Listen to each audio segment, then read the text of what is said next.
बात कही कि मैं मूर्ति नहीं तराशता, मेरी क्षमता ही नहीं है मूर्ति तराशने की, I am not capable of crafting statue. बोले व्हाट यू डू देन? बोले I remove the unwanted and undesired. जो कचरा है उस पहाड़ के अंदर, उस पत्थर के अंदर, जो बेकार की चीज है उसको मैं निकाल देता हूं, मूर्ति तो उसके अंदर स्वतः मौजूद है।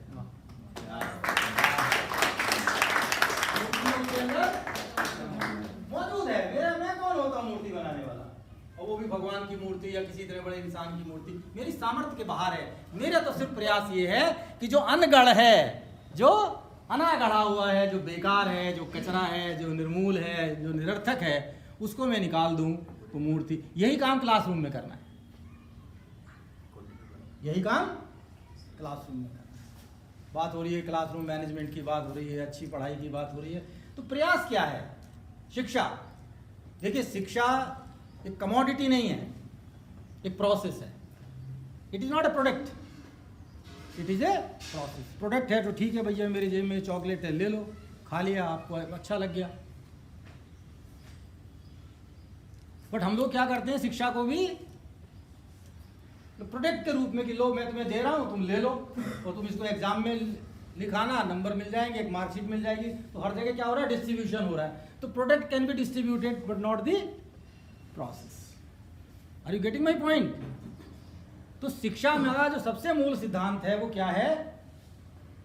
It is a process and it is a cyclic process. ऐसी प्रक्रिया है, एक चक्रीय प्रक्रिया है, उसमें एक ही चक्र नहीं है, उसमें 3-4 स्टेजेस हैं, बहुत सारी चीज़ें आपको पढ़ाई गई होंगी, मैं उनके बारे में डिटेल में नहीं बताऊंगा। बट बात कर रहे हैं हम लोग क्लासरूम मैनेजमेंट के बारे में, यही टॉपिक है ना जिस पे चर्चा करनी है हम लोगों को थोड़ी थोड़ी, और जेंडर सेंसिटिविटी की बात करते हैं। तो जब क्लास की बात आती है, मैं जब पढ़ाने जाता था तो मुझे 2 क्वेश्चन में हमेशा पूछता था Thakar ji, what and why, उसके बाद how, where, what I have to do today. मैं आज यहाँ आया तो मैं यही पूछ रहा हूँ, मैं क्यों आया यहाँ पे? हाँ, नए साल की मुबारकबाद हो गई, नाश्ता हो गया, one part, but what is the purpose of coming over here? What I have to do and why I am here. ये 2 सवाल अगर हम पूछें अपने पाठ को पढ़ाने से पहले, क्लास में जाने से पहले, तो हमारी आधी समस्या समाप्त हो जाए। जब हम वाई की बात करते हैं तो लर्निंग आउटकम्स आ जाते हैं, बहुत बार उसके ऊपर चर्चा हो चुकी है। तो जब हम क्लास की बात करते हैं कि what is a class, class है क्या, जब हमें पता चले कि कक्षा किस चीज़ का नाम है, क्या फिजिकल एंटिटी क्लास है? बोलो कुछ, किसको आप क्लास कहोगे? How you define the class, what is a class, how you perceive as a class? क्या हम यहाँ खड़े हैं, ये भी एक क्लास है? बोलो, ये भी एक क्लास है। तो जब क्लास दिमाग में आती है तो क्या क्या चीज़ इमेज में आती है क्लास के बारे में? Group of children, number 1, same age group, और नंबर 3 पढ़ाई हो रही है, हो क्या रहा है, पढ़ाई हो रही है। 4th, और कुछ टॉपिक्स हैं, मटेरियल है, टीचर हो गए, बच्चे हो गए, पढ़ाई उद्देश्य है, मटेरियल है, टेक्नोलॉजी हो सकती है, ये सारी की सारी चीजें आती है ना क्लास के बारे में, मोटा मोटा। अब जब हम बात करते हैं कि मैनेज करना है, तो किस चीज को मैनेज करना है? क्या बच्चों को खाली मैनेज करना है, या टीचर को भी मैनेज होने की आवश्यकता है? क्या रिसोर्सेज को भी मैनेज करना है? Including all.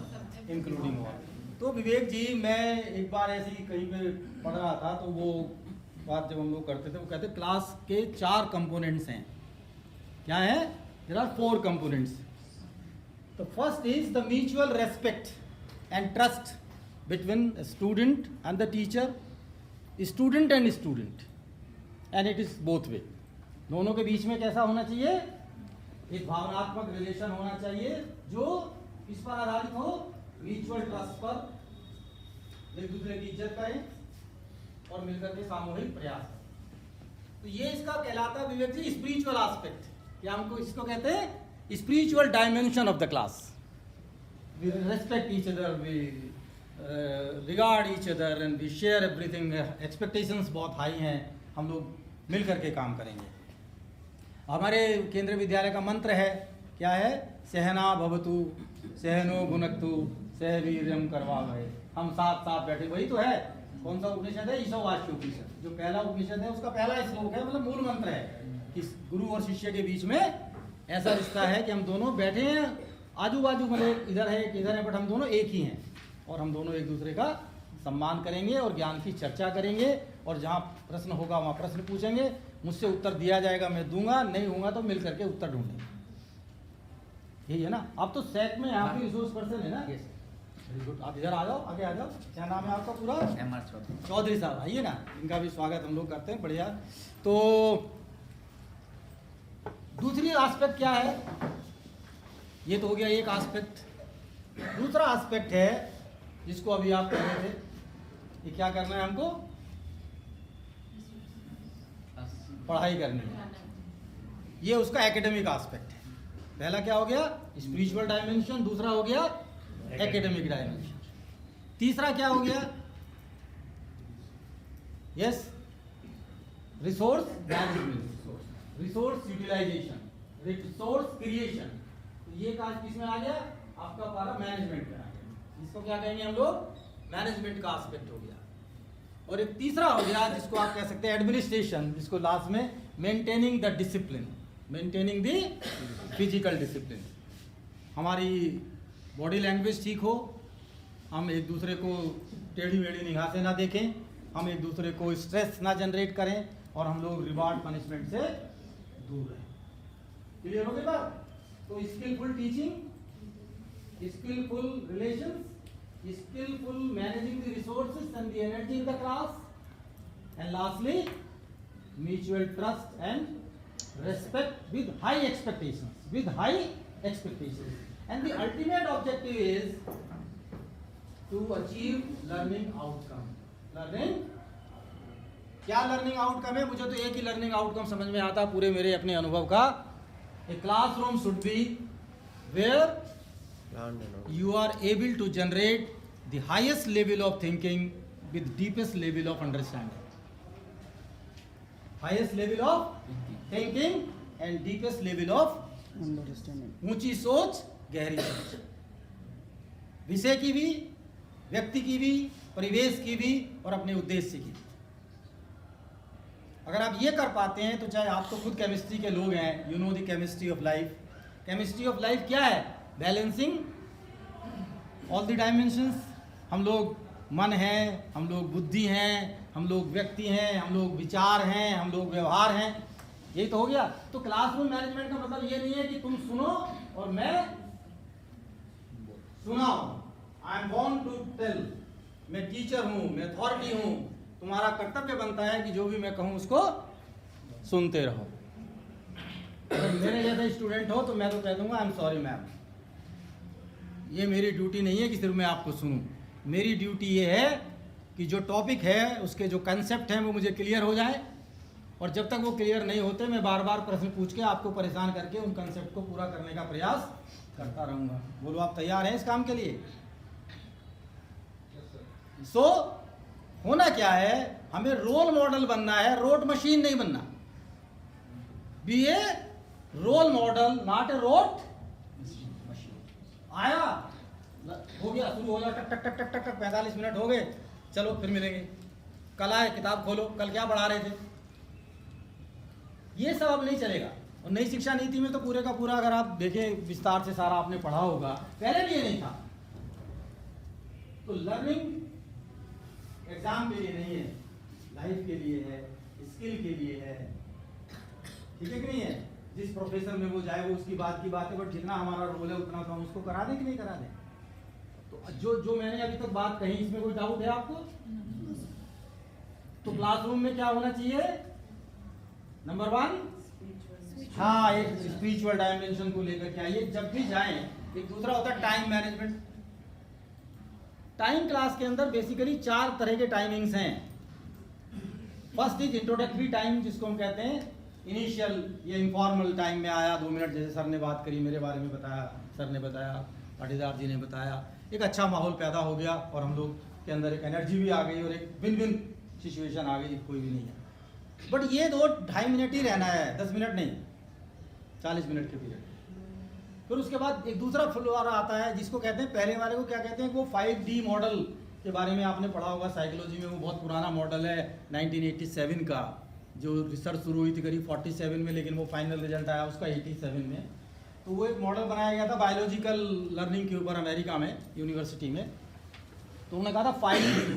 तो पहला ई था एंगेजमेंट। क्या कहते थे उसको? एंगेजमेंट। जैसे ही आप आए, आपने क्लास को एंगेज कर लिया, जैसे पाटीदार जी ने बोला, विवेक जी ने बोला, ये एंगेजमेंट था कि हम एक दूसरे के प्रति कैसे हो गए, सहज हो गए। अपनी बात कहने के लिए आप भी मेरे बारे में जान गए, और आपको भी कोई ऐसा नहीं लगा कि कोई आतंकवादी आ गया, एक अच्छा भला आदमी आया है, कुछ बात करेगा। तो you are receptive now, you are ready to receive with a positive vibe. So this is called engagement time. It should not exceed 3 to 3 minutes, maximum 5 sometimes. इसके बाद क्या होता है, जो पुराना नॉलेज था प्री, जो आपने पहले बताया, कल हम ये पढ़ाएंगे, उससे एंगेज कर लिया। अब नए पे आना है, तो वहाँ पे क्या करना है, एक्सप्लोर करना। The second point is explore. Then when the explore starts, the child role starts in the class. तो अगले 10 मिनट आप इस पर बिताइए, एक्सप्लोरेशन। और जैसे ही एक्सप्लोरेशन का फेज पूरा होगा, कुछ बच्चों को डाउट्स होंगे, एक्सप्लोरेशन में करना है कि भाई आज हम ये काम कर रहे हैं, जैसे मैं यहाँ आया क्लासरूम मैनेजमेंट के बारे में बात कर रहे हैं, तो will explore the possibilities what effective classroom management should be. Discuss, बोलिए, करिए, कोई डाउट हो तो मुझे बताइए। फिर बच्चों ने कुछ क्वेश्चंस पूछे, आपने क्या करना है, फिर उनको एक्सप्लेन करना है। क्या करना है उसको? Explanation. So another 10 minutes is for your role, that is called explanation time. You are clearing their doubts, ठीक है, एडिंग सम मोर कंटेंट्स, कुछ इनपुट्स देने, कुछ और करना है, तो वो एक्सप्लेन का जो पार्ट होता है वो हमारा एक्सप्लोरेशन के बाद में करना है। वहाँ पर भी आप एक्टिव हैं, लेकिन आप पूरे के पूरे एक्टिव नहीं हैं। वहाँ बच्चे एक्टिव हैं, वो आपसे जानना चाहते हैं और आपने उनको क्वेरीज करनी। फिर उसके बाद क्या आएगा, इसके बाद एक चौथा फेज आता है, एंगेज हो गया, हाँ बोलो, हाँ, एक्सप्लेन, देन इलेबोरेट, एक्सप्लेनेशन के बाद इलेबोरेशन, उसको और विस्तार देना। फाइनल आपने आगे, और आपने बाद में कंक्लूड करना है। And last one is called evaluation, assessment. मेरे पास मैं पीपीटी वगैरह लाया नहीं बना के, क्योंकि मुझसे बनती भी नहीं है और मुझे अच्छी भी नहीं लगती है। है ना, विवेक जी बड़ा अच्छा शब्द यूज करते हैं उसके लिए। फुल फॉर्म बताओ विवेक जी, आप बताओ। सर से सीखा कि पैरेट पपेट टीचिंग, पीपीटी का फुल फॉर्म है पैरेट टीचिंग टू पपेट्स। तो we call it a parrot puppet teaching. मुझे कुछ नहीं आता, इसलिए मैं लेके आ गया। इसलिए कई टीचर्स को मैंने देखा, वो टेक्स्ट बुक से बाहर ही नहीं निकलते, वो किताब लिए घूमते रहते हैं, नोटबुक लिए, कागज लिए घूम रहे हैं, हड़बड़ा रहे हैं। अरे छोड़ दो ना, जब शांत हो जाओ तब पढ़ा लेना। जरूरी है क्या अभी करना? मैंने वही तो कहा, जब आप अशांत हैं, जब समुद्र में लहरें आती है तो मछली पकड़ने जाता है क्या कोई सर? और अगर चला गया तो क्या होगा? बोलो, समुद्र में बह जाएगा। यही क्लासरूम है। So when the waves are in free flow, there is a storm in the class. It is better not to teach and let it be cool down. So bring it to the calmness. Then only things will happen. सज्जन को शांत करना है। शांत करना है। हो गई बात? तो ये 5 मॉडल है, आप उसमें कुछ और ऐड कर सकते हैं, बट मुझे जितना ज्ञान था मैंने आपको बता दिया। तो इसी तरह से आपका जो पहले 2 मिनट हो गए, फिर 7-8 मिनट हो गए, अगले 10 मिनट हो गए 20 मिनट। उसमें जो है बस उसके बाद 10 मिनट ही हो गए, 3-4 मिनट में हमने इवेल्युएट कर लिया, और जो रह गया भाई कल करेंगे। हो गई बात समझ में आ गई? जो भी आप सामान लेकर के जाएं, मैंने कई क्लासरूम ऑब्जर्व किए, आपको मैं बता दूं, एक सबसे गंदा जो मैंने लेसन देखा अपने जीवन में, वो केवी अंकलेश्वर में देखा, ओएनजीसी अंकलेश्वर में। वो पीजीटी हिस्ट्री एक मैडम थी, वो इंसेंटिव अवार्ड भी मिल गया उनको, जिन्हें क्या क्या मिल गए, और पढ़ाना बिल्कुल नहीं आता। और ड्रामा इतना ज़्यादा था कि बस क्लास में घुसे नहीं कि ड्रामा शुरू। और मुझे समझ में आ जाता ड्रामा बहुत जल्दी, भगवान की ऐसी कृपा है मुझ पर कि मुझे ड्रामेबाज बहुत जल्दी पता लग जाते हैं कि इसको पढ़ाना आता नहीं है, ड्रामा कर रही है। वो मैप लेके गई विवेक जी, वो मैप उसने कभी देखा नहीं क्या है, वो कील ठीक से गड़ी नहीं, वो जैसे ही उसने लगाया वो कील गिर गई, और मैप नीचे गिर गया, खुला ही नहीं, गिर गया। मैंने कहा मैडम कोई बात नहीं, गिर जाने दो। मैं उठ गया, मैंने कहा चलो भाई कील ही नहीं है, चलो कहीं दूसरी जगह। अच्छा ठीक है। अब वो जो लाइन थी बना करके वो तो गिर गया, अब उनके पास कुछ मटीरियल ही नहीं है। अब शुरुआत क्या करें? She was not able to tell the topic she is going to teach. That is what say PPT, keep away from that. अब वो कुछ भी शुरू कर दिया उन्होंने, वहाँ कुछ और लिखा हुआ है, वहाँ तो डायरी रख देते ना पीछे, लेसन प्लान भी था। तो मैंने देखा कि जो लेसन प्लान है वो लेसन प्लान उधर कुछ और चल रहा है, इधर कुछ और चल रहा है। मैंने सोचा मैडम की हालत हो गई खराब। फिर मैंने कहा मैडम, अब बच्चे जो है ना, वो बच्चे तो हंसने लगे। और कितने बच्चे थे पता? 11 ही बच्चे थे, कोई बड़ी क्लास में नहीं थी, only 11 children, still I remember. 5 minute हो गए, मैंने कहा मैडम छोड़ दो, कल पढ़ाएंगे, आज रहने दो, आज आप थक गई हैं बहुत, आपने सुबह नाश्ता वास्ता करा रहे थे, सारी टीम को बिजी हो, लेसन आपने पढ़ा नहीं है, आई एम सॉरी। और अब उनकी हालत खराब हो गई। उसके बाद वो तीसरे पीरियड में उन्होंने फिर प्रयास किया, वो और भी खराब क्योंकि आसान हो गया समुंदर। और मैं प्रिंसिपल साहब को बोल के आया, मैंने कहा भैया तू अपना ये फिजिक्स केमिस्ट्री और मैथ को छोड़, हिस्ट्री पे ध्यान लगाना, तुम्हारा रिजल्ट हिस्ट्री में डूबने वाला है। और आपको विश्वास नहीं होगा, उसमें 4 बच्चे फेल हुए, 11 में से। एंड दैट स्कूल का जो वर्स्ट रिजल्ट आया वो उसी की वजह से आया। और उसने कहा कि देखो वो वाईपी सिंह बोल करके गया। बट फिर केबीएस का दुर्भाग्य देखिए, उसी के 2 साल बाद उस लेडी को इंसेंटिव अवार्ड भी मिल गया। जो सही बात बोल, लेकिन मुझे इतना, मैंने उसके विरोध पे लिखा चिट्ठी। हमने कहा what message we are giving. हमने इनकी रिपोर्ट उठा के देखी, कहाँ से यहाँ नहीं थी, तब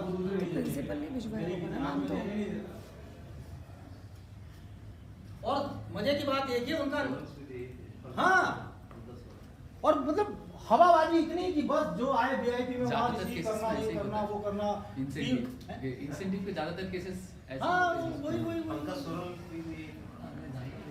सोरेल भी क्या नेशनल अवार्ड, इंटरनेशनल अवार्ड, और उसी क्लास में इंस्पेक्शन पे गए, बच्चों को बिना कैरी वाले सब 3rd क्लास के बच्चों को। बोलो आप, इतना मन खराब होता है। इसीलिए आप विश्वास नहीं करेंगे, मैं आज आपको अंदर का सीक्रेट बता दूं। डॉक्टर यूएन सिंह जी मेरे डीसी रहे, बहुत प्यार करते थे, अभी वो इस दुनिया में नहीं है। जब मैं तेहरान में था, विवेक जी तो थे वहाँ पे, तो यहीं पर मिस्टर कुलश्रेष्ठ प्रिंसिपल हुआ करते थे, आप जानते हैं, जो अभी जयपुर में रहते हैं और एसी से रिटायर हुए। उन्होंने उनसे कहलवाया कि वाईपी सिंह को बोलो इंसेंटिव अवार्ड का फॉर्म भर दे। वहाँ तो उसने नहीं भरा था, तो कम बोले, उसने कहा कि साइन कर दो, फार्म हम भर देंगे, उसको बोलो तो भर के भेज दे फार्म और एक फोटो भेज दे। मैंने कुलश्रेष्ठ जी को कहा कि सर को बोल देना मुझे अवार्ड मिल गया।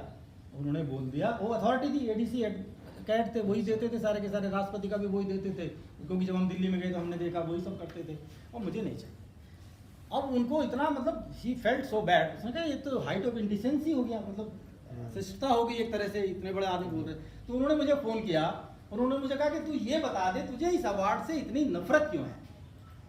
तब पहले भी हम बोलते थे तू पीजीटी था, तू प्रिंसिपल हो गया, इसके बाद मिल नहीं सकता, क्योंकि एसीज वगैरह के लिए आप शुरू किया तब तो था नहीं, प्रिंसिपल के बाद लास्ट हो जाता था अवार्ड वगैरह के लिए। तो मैंने उनको यही कहा कि मैंने कहा था मैंने जितने अवार्ड ही देखे अपने आजू बाजू, उनके लिए एक ही टैग यूज होता था, चमचा नंबर 1, और मुझे उस लिस्ट में शामिल नहीं होना, मुझे उस लिस्ट में, उस क्राउड में शामिल नहीं होना। अब साहब वो विवेक जी वो वाले नहीं, आप इनके बारे में मत सोच लेना है। 2-5% तो सब जगह होते हैं एक्सेप्शन। उसमें बस थोड़ा सा ट्विस्ट है, भरवाया मेरा भी सर नहीं था डांट के, भरवाया हम नहीं भर रहे थे, वो तो हमने दिलवाया। वो एक अलग तरह के इंसान थे, ऐसे वो मुझे जानते थे, तो मैंने किया। तो मैंने देखा कि कई चीज़ों को लेकर के, और कई बार मुझसे लोग बोलते हैं कि यार तुम्हें अफसोस, हमने कहा अफसोस उस चीज़ का होता है जिसके लिए आप डिजर्व करते हो और आपको मिलता नहीं है। लेकिन जो चीज़ आप डिजर्व ही नहीं करते और वो अगर आपको मिल भी जाए तो वो सबसे बड़ा अफसोस है। अब उनके पास सब जो मिला थे नहीं, मिल गया तो मन को तो लगता है ना झूठ ही है, वो रोज झूठ आपके जीवन भर साथ रहेगा परछाई के रूप में। ऐसी परछाई मुझे नहीं चाहिए। इसलिए कहते हैं ना 12 बजे के सूरज को देखिए, ना इधर ना इधर ना इधर, मैं पूरा हूँ सूर्य के बिल्कुल नीचे। आप जैसे इधर जाएंगे तो आपका इधर को बढ़ जाएगा, इधर आएंगे तो इधर को बढ़ जाएगा। तो आपसे बड़ी आपकी क्या हो गई? छाया। और आप कभी होते ही नहीं हो। जब छाया आ जाती है तो आपका अस्तित्व समाप्त हो जाता है, क्योंकि लोगों के ऊपर आपकी छाया पड़ती है, आप हैं ही नहीं वहाँ पे, तो छाया नहीं बनना है। ना बच्चे की, ना अपनी, ना बच्चे को बनने देना। तो keep the people away from shadows. आपको सूर्य बनना है। क्या बनना है? सूर्य बनना। बच्चे क्या है? हमारे ग्रह उपग्रह हैं, आपके चारों तरफ घूमे। करेंगे ये काम? तो ये काम हो गया। मुझे लगता है टाइम का ध्यान रखिएगा, तो ऐसा ना हो कि बहुत ज़्यादा टाइम हम लोग ले लें। तो क्लासरूम मैनेजमेंट में तो यही सारी की सारी चीज़ें, बाकी तो आप जो चाहे वो कर लो। अल्टीमेट ऑब्जेक्टिव है learning should take place and learning should be purposeful, meaningful and useful. Learning should be purposeful, meaningful and useful. नहीं चाहिए।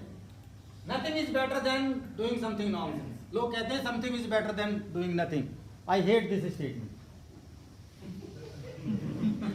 समथिंग नहीं है तो सिर फोड़ो एक दूसरे का। Something I am doing something, furniture तोड़ रहा हूँ क्लास में। बच्चा कह रहा है समथिंग आई एम डूइंग, मैं ब्लैक बोर्ड तोड़ रहा हूँ। बहुत बढ़िया करो, क्योंकि आप ही ने लिखा हुआ है।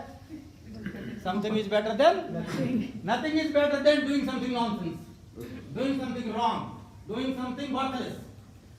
मत पढ़ाओ, कोई बात नहीं, नहीं पढ़ाना, नहीं पढ़ाना, लेकिन तनाव पैदा करना, एंजाइटी पैदा करना, बच्चों की इंसल्ट करना, क्यों पाटीदार जी? सही। ना पढ़ाना ज्यादा अच्छा है। विवेक जी एग्री विद मी और not? Yes sir, yes sir. तो ये कुछ ऐसे फंडे हैं जिनमें बहुत क्लियरिटी होनी चाहिए।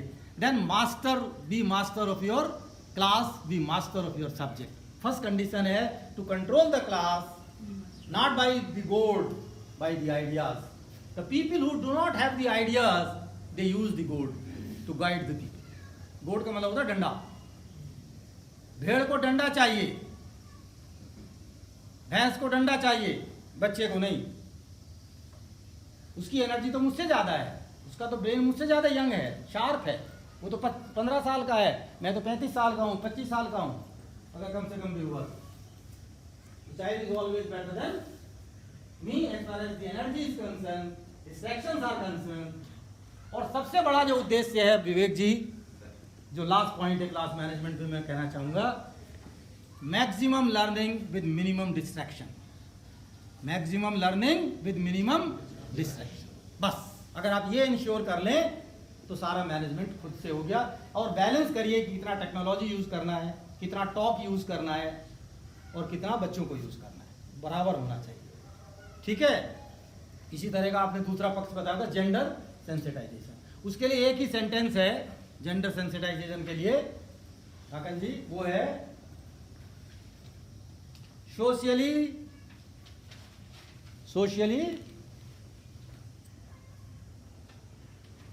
क्या कहेंगे? कोई शब्द बताइए कि हम समाज के रूप से उनको कैसा करें? इक्वालिटी, सोशल इक्वालिटी या सोशली पीपल। दूसरा इमोशनली रेस्पेक्टेड, भावनात्मक रूप से सबका सम्मान हो, किसी के इमोशंस को हर्ट ना करे, ठीक है कि नहीं? And physically protected. सोशली बोलो, equality, emotionally respected and physically protected. अगर आप इन 3 चीजों को ध्यान में रख लें तो जेंडर की बात समझ में आ जाएगी। Keep the space, physical space, don't touch anybody, don't call any girl और male child alone in the lab. 2 बच्चों को साथ बुलाइए हमेशा, सिद्धांत बनाइए। लड़के हो तब भी 2, लड़कियां हो तब भी 2, एक को नहीं बुला। क्लियर हो गया? आइसोलेशन में नहीं बात करना चाहिए। देखिए कुछ ऐसे फंडे हैं समाज के, जैसे भीड़ और भेड़ चाल और भेड़िए कहीं अच्छी जगह पे नहीं मिलते। जहां भीड़ होगी वहां गंदा काम हो रहा होगा, है ना? जहाँ शीप सिंड्रोम है वहां भी कोई काम अच्छा नहीं होगा। और भेड़िया का मतलब वो फिजिकल भेड़िया नहीं है जो टाइम खा रहे हैं, दिमाग खा रहे हैं, रिसोर्सेज खा रहे हैं without any purpose. I call them भेड़िया। ठीक है। दूसरा, a dark spot. Dark spot का मतलब है जो पब्लिक फोरम में नहीं है, वहां पर अधिकतर अच्छे काम नहीं होते। इसलिए कई बार कहते कोई गलत काम करना, ठाकुर भाई जरा मेरे पास, अरे यहाँ बोल दो ना क्या बोलना है। इसका मतलब मुझे किसी को गाली दे रहे होंगे तभी तो वहां ले जाकर बोल रहे हैं। अगर किसी को तारीफ करनी है, किसी को मिठाई बांटनी है तो यहाँ बांटो। अगर आप अलग ले जाकर के कर रहे हैं भाई साहब तो क्या होगा? कुछ ना कुछ सस्पिशियस हो रहा है ना। Then you are dragging me somewhere to the corner. Why to take to the corner? Education में तो उसके लिए कोई जगह नहीं है। I am a teacher, you are my student, fine. तो जेंडर सेंस, आजकल नेट का जमाना है, इतना ह्यूमन राइट्स के ऊपर और वीमेन एम्पावरमेंट के ऊपर बातें हो रही हैं, उसका मिसयूज भी हो रहा है, आई एम सॉरी टू से। और बच्चे आजकल कई क्लासेस में तो बच्चे कहते थे आई नो दैट, वो सब पढ़ के आ रहे हैं, कई बार मोबाइल वगैरह लैपटॉप रखे हुए हैं, आई नो दैट। तो उससे आगे हमें बच्चों से करना है कि you know that but you do not know that what is next, that I only know. ये भी उनको रियलाइज कराना है कि आई नो दैट सबको हमें आता है तो क्यों आ रहे हैं यहाँ? तो वो चीजें जिस रूप में आपको आती है उस रूप में नहीं चाहिए आते, उसका रूप बदलने के लिए हम लोग यहाँ पे बैठे हुए हैं। तो अपने अस्तित्व को बचाने के लिए ये भी बोलना है कि no there is a Lakshman rekha, हर एक आदमी को उसको फॉलो करना है। If I follow you also follow. तो game of the rule should be very clear in the beginning itself. Clear हो गया? Wanted not desired not desired. तो जेंडर सेंसिटिविटी में इवन लड़कियां ऐसा मत सोचिए कि लड़की को बुला के बात करेगी तो लड़की छोड़ देगी, नहीं, अभी वो जमाना खत्म हो गया। इतना ज़्यादा रिएक्टिव आ गया है, मीडिया का इतना इम्पैक्ट है, आपके हीरो हीरोइनों का, ये जो वेब सीरीज चल रही हैं तमाम, वो रील्स आ गए हैं। हर एक आदमी को आजकल क्या मतलब जवाब देना, सवाल सुनते नहीं है कि जवाब हाजिर, सुनने की आदत खत्म हो रही है हमारी, धैर्य पूरे का पूरा धराशायी हो गया। Are you agree with me और नॉट? तो उस केस में क्या करना है, उन लोगों को ये चीजें पहले ही बता देना है कि इस तरह की चीजें ना तो क्लास में हम डिस्कस करेंगे, ना हम इन चीजों को tolerate. There is a difference between patience and tolerance. There is a difference between patience and tolerance. Yes, I am patient, but I will not tolerate it.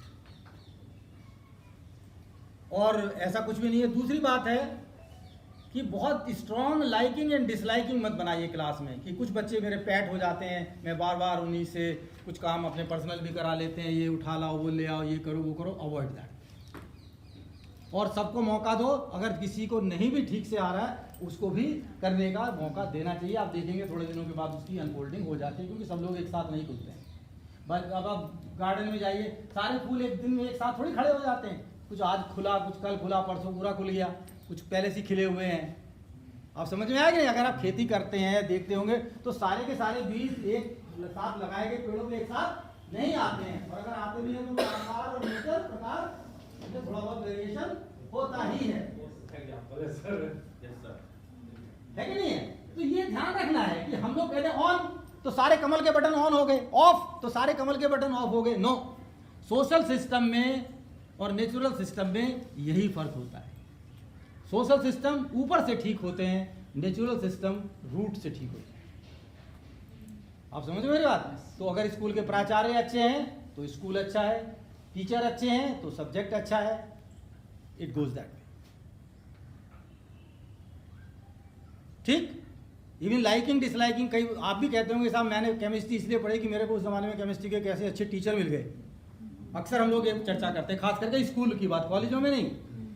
जब मेरा टीचर था मुझे ऐसे करता था, मैंने उस सब्जेक्ट की तरफ मेरा क्या हो गया, इंक्लिनेशन हो गया। कुछ ऐसे सब्जेक्ट हैं कि टीचर की वजह से मैं उन चीज़ों को पसंद नहीं कर पाया, और मुझे धीरे धीरे उस सब्जेक्ट के प्रति क्या हो गया, अवर्सन का अभाव पैदा हो गया, और मैं उससे अलग हो गया। जिस चीज़ को आप पसंद नहीं करेंगे आप उसके पास कैसे जाएं? पास जाने के लिए जरूरी है कि पसंद होनी चाहिए, और फिजिकल स्पेस का भी ध्यान रखें। ठीक है? दूसरा एक और ध्यान रखिए, कुछ बच्चे डोमिनेट करना चाहते हैं क्लास के अंदर, and they try to become virtual teachers. इस तरह के लोगों को भी हैंडल करना हमको आना चाहिए। उनको थोड़ा सा हायर ऑर्डर का काम दे दीजिए, और नीचे वाले जो है उनको थोड़ा सा उससे कम ऑर्डर। तो हॉट्स एंड लॉट्स आपने पढ़ा है, मैं उसके बारे में बताना नहीं चाहूँगा। तो law of appropriation, the last point Vivek ji, education में बहुत काम करता है। Child appropriate activity, subject appropriate activity, class का जो आपका साइज है, जैसे लैब का कोई इक्विपमेंट है। मैं तो जब हमने अभी नई बिल्डिंग डिज़ाइन के ऊपर, जब मैं दिल्ली हेडक्वार्टर में था, तो हम लोगों ने कुछ चेंजेस आए थे कि नई बिल्डिंगें बनाई जाएँ, तो उसमें कुछ खामियां थी। तो हमने, कमिश्नर साहब भी थे उस समय, वो हमारे बीज साहब थे जो केवी के स्टूडेंट थे, एग्जीक्यूटिव इंजीनियर, तो वो पास हो गया था बाद में, मैं तो वहाँ से आ गया। उसमें कुछ बिल्डिंग बनी है उस तरह की, तो उसमें हमने 2-3 प्रपोजल दिए थे कि हमको ऐसे क्लासरूम्स बनाए जाए जो लैब कम क्लास हो। मतलब जैसे फिजिक्स का क्लास है, केमिस्ट्री का क्लास है, तो वहाँ पे लैब्स इतनी दूर है, हमको कुछ इक्विपमेंट चाहिए तो बच्चे वहाँ चले जा रहे हैं, आधा घंटा उनको आने जाने में जा रहा है। तो कुछ ऐसे क्लासेस हों जिसमें लैब के सामान भी रखे हों, लर्निंग मटेरियल भी रखा हो, खास करके 11 एंड 12th में हम लोगों को जो इन्होंने लेआउट दिया है ना, हाँ? अभी बिल्डिंग्स हाँ, के लिए हाँ। वो बहुत बेकार कर दिया है। और ख़राब कर दिया। हाँ। अच्छा। अब इन्होंने क्या काम कर दिया है कि जैसे प्रिंसिपल के रूम में बच्चों को बगल में बच्चों का टॉयलेट दे रहे हद तुम्हारी। हैं। स्टाफ रूम है उससे बहुत, स्टाफ रूम के साथ टॉयलेट ही नहीं ये है। उसको फोटो बना के वीडियो शेयर करो ना। स्टाफ रूम के साथ टॉयलेट ही नहीं है। स्टाफ रूम कहीं तो जैसे 2 फ्लोर का तिवरी वगैरह में बना है, तो स्टाफ रूम का टॉयलेट फर्स्ट फ्लोर पे है ही नहीं, सेकंड फ्लोर पे दे रखा है, ये बहुत दूर दे रखा है। ये उसके वीडियो बना के पीएमओ वाली साइट पे डलवाओ थोड़े दिन। ईमेल वगैरह मतलब ये जो सुपरिटेंडेंट इंजीनियर बैठे पता नहीं क्या लेआउट दे रहे हैं भगवान। एक मिनट बस अभी बंद करके फिर सवाल करेंगे। हाँ, तो ये इस तरह की चीज़ें, तो मैं आपको बताऊं, मैं जर्मनी गया था 2018 में, आपके जयपुर आने से थोड़ा 2-3 महीने पहले। तो वहाँ के जो क्लासरूम हमने देखा बिल्कुल नॉर्मल टाइप के थे, हमसे भी बल्कि छोटे थे, और स्कूल भी बहुत ऐसे बिल्डिंग बहुत ऑर्डिनरी टाइप की थी ऑल वर्क। बट जो सबसे अच्छी बात मुझे लगी, जैसे ये लैब है, तो वहाँ के जैसे एक बच्चे हैं, खैर वहाँ बच्चे ज़्यादा नहीं होते, 20-25 बच्चे, और पीछे उनके यहाँ रूम है, उसमें उनका अटैच टॉयलेट्स हैं सभी रूम में, और वहाँ पर सारे का सारा उस टीचिंग का मटेरियल रखा हुआ है।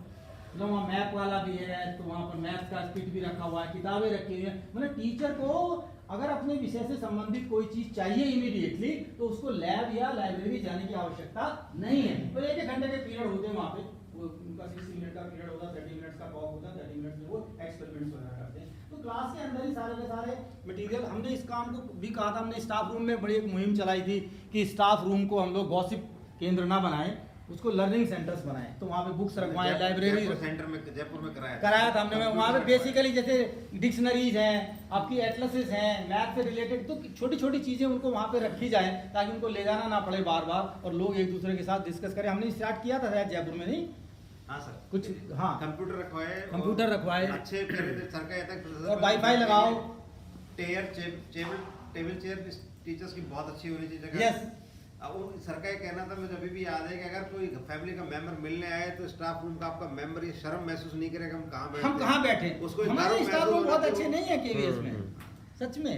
इवन हम तो जब प्रिंसिपल थे, हमने आपको बताएं, यहाँ पे वो आई नहीं है मैडम श्रीकला मैम, आप उनसे पूछिए, जब मैं बस्तर में था, मैंने टॉयलेट्स में, ये 2001 की मैं बात कर रहा हूँ, और उसके 3 महीने बाद ही कैरे साहब आए स्कूल देखने के लिए, कमिश्नर साहब। तो जो टॉयलेट्स रिनोवेट कराए, तो मैंने गर्ल्स के टॉयलेट्स में कर्टेन्स लगवाए, जैसे हम लोग घरों में नहीं लगाते, टॉयलेट्स के अंदर, गेट पर भी और उसके पूरी की पूरी दीवारों पर भी, जहाँ से रोशनी वगैरह आती थी। And he appreciated too much कि उन्होंने दिल्ली में जाकर के अपनी नेशनल प्रेस कांग्रेस में को बोला कि देखो वहाँ बस्तर में बैठा एक आदमी, उसने 5 स्टार टॉयलेट्स बना रखे हैं गर्ल्स के एंड बॉयज़ के। ऐसा नहीं है, बातें दूर तक जाती हैं। 9 से ऊपर के सारे बच्चों को मैं चाहता था इंडिविजुअल डेस्क एंड चेयर पे बैठे, तो 3 बच्चे बैठ जाते हैं ना, बीच वाले का दम घुट जाता है। हाँ, वैसे उसको आपने डाल दिया, उसको बना के छोड़ नहीं सकता, बैठ नहीं सकता। सही बता रहा हूँ आपको, रियली, मतलब फर्नीचर के मामले में केंद्रीय विद्यालय में नहीं हुआ प्रोग्रेस, सच में। अरे बच्चे को आप जी, एक सबसे बड़ी बात क्या है मैम, आप मेरा गला पकड़ लो और बोलो गाना गा भाई, और फिर गाना सुर से गा, क्या मन करेगा आपका? पहले इसका मुंह तोड़ूं, तू गर्दन छोड़। हमारे यही हो रहा, गर्दन पकड़ते हैं और फिर कहते हैं गाना गा, और फिर कहते हैं सुर ठीक नहीं आ रहा। अबे तू सुरसा हटे तो सुर ठीक आए ना। ये दिक्कतें हैं, रिकॉर्डिंग मत करके भेज देना, नहीं तो कह रहा भी कोई डरने की बात नहीं। मैं ये कह रहा हूँ इन सब चीज़ों से, क्योंकि दिक्कत क्या है, आज ये नहीं है, कल आप विवेक जी की जगह बैठे होंगे, कितने लोग आप में से प्रिंसिपल बनेंगे, रिसोर्स पर्सन बनेंगे, डायरेक्टर बनेंगे, ठाकन जी की तरह से होंगे। तो आपको ये चीज़ें आगे लंबे ले करके जानी है, क्योंकि आज केवीएस हम लोग तो निकल गए, आज ये लोग बिल्कुल अग्रणी श्रेणी में है, आप लोग उसको फॉलो करेंगे तो कल का भारत, कल का केंद्रीय विद्यालय, और जो चीज़ें पहले 10 साल में बदलती थी वो 1 साल में बदल रही हैं। The pace of change is so fast. और नई शिक्षा नीति के बारे में तो आप देख रहे हैं किस तरह से नई नई चीज़ें आ रही हैं, तो 360 डिग्री पूरे का पूरा इकोसिस्टम बदलने जा रहा है। तो जब हम लर्निंग एक्सपेक्टेशंस की बात करते हैं, तो हमारे जो अंदर की चीज़ें हैं उन प्रोसेस को भी तो बदलना पड़ेगा ना। प्रोडक्ट बिना प्रोसेस के थोड़ी बदलता है, भाई रॉ मटेरियल चाहिए, फिर प्रोसेस होगी तभी तो उसका फाइनल गुड्स निकलेगा। बट हम चाहते चीज़ें तो बहुत अच्छी हो जाए और अंदर की चीज़ें बिल्कुल ना बदलें। तो जब तक आप वो क्या नाम फर्में नहीं बदलेंगे, ईंट का साइज और शेप नहीं बदलेगी। Are you getting my point? तो वो काम कौन करेगा? वो भी हम ही करेंगे। And be proactive. Don't wait कि प्रिंसिपल क्या कह रहे हैं, असिस्टेंट कमिश्नर, डीसी क्या कह रहे हैं. उनका अपना काम है, वो अपना काम कर रहे हैं. मुझे कई बार शिकायत करते थे कुछ लोग, जो हम कहते थे साहब हमारा ऐसे होता है. मैंने कहा एक चीज़ बताओ, एक दिन तो बहुत ज़्यादा हो गया विवेक जी के स्कूल में. मैंने कहा ये ठीक है, आपको इन प्रिंसिपल साहब से बहुत शिकायतें हैं और आपको दोनों तरह की शिकायतें, आपको लेकर के भी, उनके व्यक्तिगत जीवन को लेकर के भी, वो क्लास में स्कूल में ऐसा हो गया वैसा हो गया. लेकिन मगर इन्होंने कभी आपको क्लास में पकड़ के खींचा क्या कि पढ़ा क्यों रहा है केमिस्ट्री? एक भी ऐसी घटना बता दो कि किस दिन ये तुम्हारे क्लास में गए हो और कहें Vivek ji don't teach, you are not suppose to teach this way, बाहर आ जाओ, नहीं पढ़ना है, क्योंकि मैं कुछ नहीं करता तो आप भी कुछ नहीं करेंगे. इन्होंने बोला कभी? किसी प्रिंसिपल ने आज तक ऐसा बोला आपको? बता दो. 100 शिकायतें हो सकती हैं, आपका टीए बिल को लेकर के हो सकती है, इसको लेकर के हो सकती है, लेकिन कभी भी कितने भी निकम्मे प्रिंसिपल ने, कितने भी दुष्ट प्राचार्य ने किसी भी टीचर को जाकर के ये लिखा, हे दुष्ट शिक्षक बाहर निकल मत पढ़ा. बता दो, बोला किसी ने? तो वहां क्यों रुक जाते हो? वहां इनकी बात का उसको सजा क्यों दे रहे हो? गलती किसकी है? एक व्यक्ति की. सजा कौन भुगत रहा है? 40 बच्चे, और हर पीरियड में 40. एक दिन में 200 बच्चों को आप पढ़ा रहे हैं, अगर आप 4-5 क्लास पढ़ा रहे हैं. जिन्होंने मेरा कुछ नुकसान नहीं किया, जो मुझे सब कुछ समर्पित करके मेरे पास बैठे हुए हैं अपना घर बार छोड़ के, उन पर जब हम निकालते हैं सब चीजें तो अंदर से खौफ था. और फिर वहां वही सिद्धांत लागू होता है कि हम अपने प्रति अन्यायी हैं, हम खुद के प्रति अन्यायी हैं, जिसको हम कहते हैं स्व अन्याय. तो स्वार्थ से भी बड़ा अपराध है. मैंने कहा nothing is better than doing something wrong. नहीं किया स्वार्थ है, लेकिन नहीं किया, खराब कर दिया, बिगाड़ दिया, सत्यानाश कर दिया, ये आपको अधिकार किसी ने नहीं दिया, और खास करके शिक्षक तो नहीं.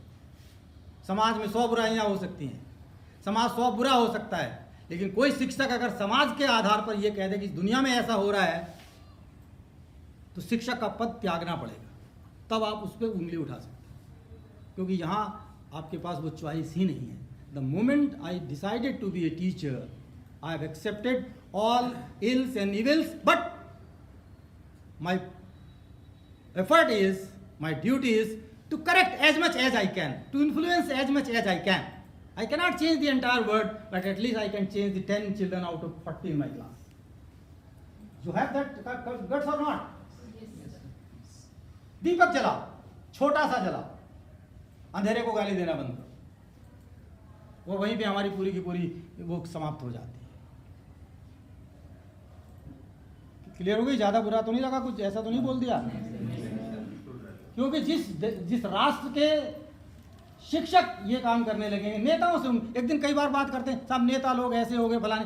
अरे नेता भी तो हम में से ही बन रहे हैं, तो जब हम ऐसे तो नेता भी ऐसे ही हैं. तो कोई विदेश से आ रहे, बनाने वाले हम लोग हैं, हमारे ही लोग हैं, तो क्या कोई एलियंस है क्या ये लोग? ये कोई दूसरी दुनिया से आते हैं लोग? तो जब दुनिया में झूठ है तो वहां भी झूठ है, दुनिया में भ्रष्टाचार है तो वहां भी भ्रष्टाचार है, दुनिया में अनाचार है तो वहां भी अनाचार है. फिर उनसे शिकायत किस बात की? हम नहीं बदलेंगे, हम वोट देंगे जाति के नाम से, धर्म के नाम से, अपनी रिश्तेदारी के नाम से, फिर उम्मीद करेंगे अच्छा हो जाए. मैं अभी झाजी के साथ यही बात करता आ रहा था कि बिहार भी 21वीं शताब्दी का 24वां साल शुरू हो गया, 1 क्वार्टर हो जाएगा, और आज मुद्दा क्या है देश में? जातिगत जनगणना कराएंगे जब हम चुनाव जीत के आएंगे. मुद्दे देखिए क्या है, कहां जा रहे हैं हम लोग 18वीं शताब्दी में. ये थोड़ा विषय से बाहर की बात है, पर इन पर भी कभी कभी बच्चों से बात करिए कि सोच का मतलब क्या है. सोच अधोगामी नहीं होनी चाहिए, ऊर्ध्वगामी होनी चाहिए. It should be uplifting, not going to the tunnel. So keep away from the tunnel vision. एक होता है टनल विजन, पाताल की ओर देखना. तो लास्ट एग्जाम्पल है कीचड़, कमल और कीड़ा, तीनों एक ही राशि के हैं. और राशि मुझे नहीं पता क्या का क्या होता है, कुंभ होती है कि मीन होती है, आई डोंट नो. मिथुन राशि. वेरी गुड, क्या बात है. देखो यहाँ पे तो ज्योतिषी भी है. तो तीनों के तीनों मिथुन राशि के हैं. क्या नाम है आपका भाई साहब? मनीष कुमार मीना जी. बहुत बढ़िया. आप कहाँ से आए हैं? अरे अलवर से आए हैं. कौन से वाले, कौन से टू से? नहीं सर, मैं रहने वाला हूं। अच्छा, शालीमार बाग में। अच्छा, शालीमार बाग में है. अच्छा अच्छा, बढ़िया स्कूल है. तो कीचड़, कमल और कीड़ा मिथुन राशि के हैं. तीनों का सोर्स एक ही है। कीचड़ से कीड़े को भी भोजन मिल रहा है और कमल को भी मिल रहा है। तो जब सारे के सारे कीड़े बैठे थे अंदर, तो उसमें कुछ कीड़े में जागृति पैदा हुई और उसने कहा कि यार बाहर निकला जाए। पर वहाँ कुछ लीडर्स होते हैं, उनको पता है कि बाहर चले जाएंगे तो ये फिर वापस नहीं आएंगे। तो उन्होंने कहा कि नहीं, बाहर तो चले जाओगे, लेकिन जो भी बाहर गया है वो कभी लौट करके नहीं आया। तो ऐसा साहस है कि लौट करके ना आया जाए। अब फिर हम तो डर जाते हैं कि हमारा अस्तित्व ही समाप्त हो जाएगा। लेकिन एक ने साहस किया और वो बाहर निकला, तो क्या बन गया? कमल बन गया। अंदर नहीं गया वो, उसका स्वरूप ही बदल गया। जैसे वो बाहर निकला वो कैसे हो गया? खिल गया। तो कीचड़ के अंदर से जो कीड़ा निकला, जिसने दुस्साहस किया, वो कमल बन गया। और उस कमल के ऊपर हमारे यहाँ जो मान्यताएं हैं, मैं उनसे एग्री नहीं करता, लेकिन जो पुराणों में लिखा है कि लक्ष्मी का वास है और उसके दुनिया भर की चीजें। और लक्ष्मी का वास होने के बाद भी लोग बताते हैं कि जब पानी गिरता है कमल के पुष्प के ऊपर, तो एक भी बूंद उसके ऊपर विवेक जी ठहरती नहीं। इसीलिए उसको बताया गया कि लक्ष्मी तो आए, लेकिन उसको ठहराओ मत। अगर चली जाए तो सुपर हाइड्रोफोबिक सरफेस है। Yes. अभी भी साइंस ने बना नहीं पाया कमल जितनी सुपर हाइड्रोफोबिक। नहीं बना पाए। पानी की एक भी बूंद रत्ती भर के लिए भी, और पता चमकती है, वेट ही नहीं होता, गीला ही नहीं करता। गीला ही नहीं कर पाता, राउंड होकर निकल जाता है। यस, आप देखे होंगे ऐसा व्हाइट व्हाइट दिखता है सूर्य की किरणों के अंदर। तो तीनों के तीनों मिथुन राशि के हैं। भोजन तीनों का कीचड़ से आ रहा है, दोनों का। लेकिन एक पूरी जिंदगी कीड़ा बन करके कीड़ा ही मर गया, और एक कमल बन करके क्या बन गया? देवी का वास। सिंहासन बन गया, दुनिया का एक सबसे पूज्य पुरुष पुष्प बन गया। यही फर्क है बस जीवन में। तो कीचड़ में होने के बाद भी, इसी का एग्जाम्पल डॉक्टर अंबेडकर जी ने अपनी किताब में दिया है, कभी पढ़िए उनका यस इंडिया, पढ़िए, गाना बाहर। उन्होंने एग्जाम्पल दिया था कि अगर खाना पीना और सोना है तो सुअर बन जाओ। पढ़िएगा उस किताब को, यस इंडिया। किताब नहीं पढ़ी हमने, अम्बेडकर जी के स्लोगन याद कर लिए बस। और उन्होंने कहा कि अगर खाना पीना सोना ही जीवन है, सुअर को देखो कितना मोटा तगड़ा होता रहता, हिलता रहता, पड़ा है गंदगी में, सड़ा है, पूरा जीवन निकल गया। और कोई आगे उसको बोलता था उधर से पागल आदमी। लेकिन क्या वो जीवन है? आलसी, निकम्मे, शरीर पे जीने वाले लोग, और कचरा भी खा लेंगे, लैट्रिन के पास भी बैठ जाएंगे, उनको कोई गंध दुर्गंध नहीं आता। लेकिन क्या वो एक आदर्श जानवर है? कोई एग्जाम्पल देता है उसका? बोलो आप, एक हाथ कौन देता है? नहीं देता। तो हम लोग किसका उदाहरण देते हैं? कौन हमारे अनुकरणीय है, पूजनीय हैं, स्मरणीय हैं? जिन्होंने त्याग किया। कमल ने त्याग दिया, नहीं चाहिए उसको। लक्ष्मी जी बैठी होने के बाद भी लक्ष्मी जी से मोह नहीं है, सम्मान है। आइए, मैं आपको अपने सिर पे धारण करता हूँ, लेकिन आपके प्रति मेरा कोई मोह नहीं। त्याग, परोपकार सबके लिए करो। हमारे गुरुजी थे डॉक्टर वाजपेयी, हम उनका बड़ा उदाहरण देते। जब मैं बीएड कॉलेज में था तो मेरे हेड ऑफ द डिपार्टमेंट थे, और वो भी भूगोल के थे, मैं भी, तो हमारा उनसे बहुत। वो कहते थे, यशपाल सूर्य बनो, तारे नहीं। 1 करोड़ तारे रात में एक आदमी को रास्ता नहीं दिखा देते अमावस्या की रात। 1 crore of small twinkling stars cannot lead the way of a single man, but the sun, even at 5 o'clock in the morning, at 6 o'clock in the evening, जब वो बिल्कुल हॉराइजन पे पहुंच गया, तब भी पूरे ब्रह्मांड को उठाने की क्षमता उसके अंदर है। पूरा ब्रह्मांड जाग जाता है, पूरे कल सब कुछ। तो सूर्य बनो, तारे नहीं बनना है। दूसरे कहते थे, स्वार्थी मत बनो, परोपकारी बनो। और जब परोपकारी बनोगे तो तुम्हारा स्वार्थ भी सिद्ध होगा। अगर मैं विवेक जी से कहूं कि आज नया साल है, सबको मिठाई खिलाओ, तो क्या मुझे नहीं मिलेगी? और मैं कहता हूं कि नहीं, मेरी गाड़ी में रख देना बाकी के हिस्से की भी। तो सब जब परोपकार हुआ तो मेरा भी स्वार्थ सिद्ध हो गया ना। मुझे मिठाई खानी है तो मैं क्या करूं? यार सबको मिठाई खिलाओ, आज तो नया साल है, तो मिठाई मिल गई। लेकिन दूसरा क्या है कि मैं लाया हूं, सिंह साहब क्या करूं? बोले नहीं, किसी को मत बांटो, बस एक में से सबको टुकड़ा बांट देना, बाकी मेरी गाड़ी में रख देना। तो वो खाली वो मिठाई खाने के बाद मुझे सिर्फ डायबिटीज ही नहीं होगा, हार्ट अटैक भी हो, तो बाईपास सर्जरी भी फेल हो जाएगी। बस यही मंत्र है। और मुझे लगता है मैंने बहुत समय ले लिया छागन जी। और सबसे बड़ी बात है, प्रसन्न रहिए, प्रसन्न रहिए और प्रसन्नता बांटिए। 3 पे हैं, हमारे यहाँ हिंदी में बोला करते थे। एक होता है पुरुषार्थ, एक होता है प्रार्थना, और तीसरा होता है प्रारब्ध। उसमें सबसे पहला है पुरुषार्थ। कृष्ण का यही उद्देश्य है, क्योंकि हमारे यहाँ उसको बोलते हैं प्रारब्ध, प्रार्थना एंड पुरुषार्थ। नहीं, कृष्ण जी कहते हैं पहले पुरुषार्थ। पुरुषार्थ में और प्रैक्टिस में फर्क है। प्रैक्टिस का मतलब होता है बिना मतलब के मेहनत करना, निरर्थक प्रयास। रोज हम पढ़ा रहे हैं, समझ में किसी को नहीं आ रहा, मुझे भी मजा नहीं आ रहा, वेस्ट है टाइम, वही समथिंग वाला। और सार्थक पूर्ण जागरूकता के साथ किया गया सार्थक प्रयास पुरुषार्थ है। फिर प्रार्थना, प्रार्थना सबके लिए होती है, मेरे लिए नहीं। सबके लिए प्रार्थना करें, सारी क्लास में अच्छे नंबर आए, सब पास हों, स्कूल का रिजल्ट अच्छा है, केंद्रीय विद्यालय का कल्याण हो, ये प्रार्थना है। और मैं अपने लिए कहूँ, लेकिन ऐसी प्रार्थना मत करिए कि सूरज पश्चिम से उगने लगे, पृथ्वी 4 दिन घूमे नहीं, या चपटी हो जाए भगवान, ऐसी प्रार्थना होगी? ऐसी प्रार्थना स्वीकार? और हम लोग ऐसी करते हैं। या दूसरी प्रार्थना करते हैं, अभी नया साल है, भगवान जी मैं लड्डू चढ़ाऊंगा, अगली बार अगर मेरा प्रमोशन हो जाए तो होगा प्रमोशन, भगवान को ब्राइड दे रहे हैं। ऐसी प्रार्थनाएं नहीं कर। क्लियर हो गई बात? तो थैंक यू सो मच। हाँ, कुछ आप सवाल पूछना चाह रहे थे? हाँ जी। केंद्रीय विद्यालय में बेली रोड में, ठीक है। ओके। 5-6 साल पहले ही नया बिल्डिंग बना था सर, तो जो भी नया बिल्डिंग बना सर उसका लैब बहुत अच्छा है। 90% सर क्लास लैब में लेते थे, 10% क्लास ही मतलब क्लासरूम में, क्योंकि वहाँ पर सारा सेटअप था जो कि सामने से कुछ हुआ। अभी ट्रांसफर हो गया सर, तो हुआ क्या कि बेली रोड का जो लगभग सर पटना का हालत वैसे ही है, हर जगह गए हैं, तो वहाँ जो लैब कंजेस्टेड है, तो सही पूछे सर, मेरा ही नहीं मन करता उस लैब में लैब कराने का, सही पूछे। और बड़ा ये, तो हम आपसे ये सजेशन चाह रहे हैं कि कई बार हम बात भी किए कि ये लैब का कुछ चेंजिंग हो सकता है क्या, नया मॉडर्न तरीके से कुछ बन जाए जो ठीक है, लेकिन कुछ हो नहीं पा रहा है। तो हम उसको क्या, कैसे क्या किया जा सकता है स्कूल में कि वो लैब चेंज हो जाए, क्योंकि सर लैब बहुत पुराना है और बस मन नहीं करता, बच्चे को भी जबरदस्ती घुसाते हैं, वह कराना है, इंस्पेक्शन है, ये वो कराना है। लैब प्रिंसिपल साहब से आपने बात किया, क्या कहा उन्होंने सर ने?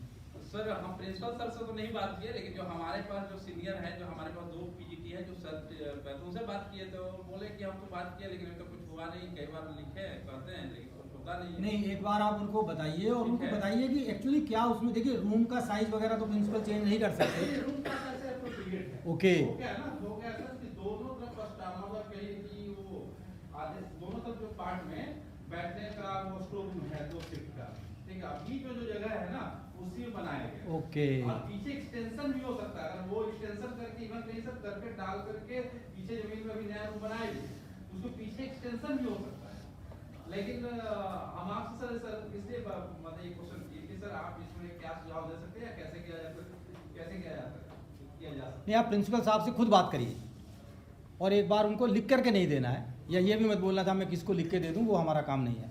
आप उनको बोलिए कि सर बच्चों के हित में और नई शिक्षा नीति में ये चीज़ें आ रही हैं, और ये आपने सुझाव भी दे दिया कि उसका एक्सटेंड कर दें, और वेट करिए उसको क्या वो एक्शन लेते हैं। अगर वो कहते हैं कि कोई प्रपोजल बना करके दे दो, तो वो प्रपोजल आप उनको दे दीजिएगा, तो जो रिक्वायरमेंट्स वगैरह होती हैं उसके लिए उनको एक बेस मिल जाएगा। और अगर वो ऐसा नहीं करते हैं तो फिर उनकी परमिशन से आप जब कोई एसी या डीसी विजिट करें तो आप उनको ये समस्या बताइए, यही तरीका है। लेकिन लिखना पढ़ना नहीं है, या पेरेंट्स से वो लिखवा देते हैं उल्टे सीधे खबरें, वो मत करिए, वो नहीं करना। अति उत्साह से बचिएगा। अपना जो मेरा बंदा है पहले उनके 1 बार नहीं 2 बार सर आपसे देखिए, एक बार ले आइए उनको, सर देखिए यहाँ पे दिक्कतें होती हैं। मुझे नहीं लगता कोई भी प्रिंसिपल जो है इस बात को नकारेंगे। अगर उनके हाथ में होगा और उनके पास संसाधन होंगे तो निश्चित रूप से करिए। और अगर ऐसा नहीं होता है तो विवेक जी को फ़ोन करिए और फिर हम आके आपके प्रिंसिपल साहब से बात करेंगे।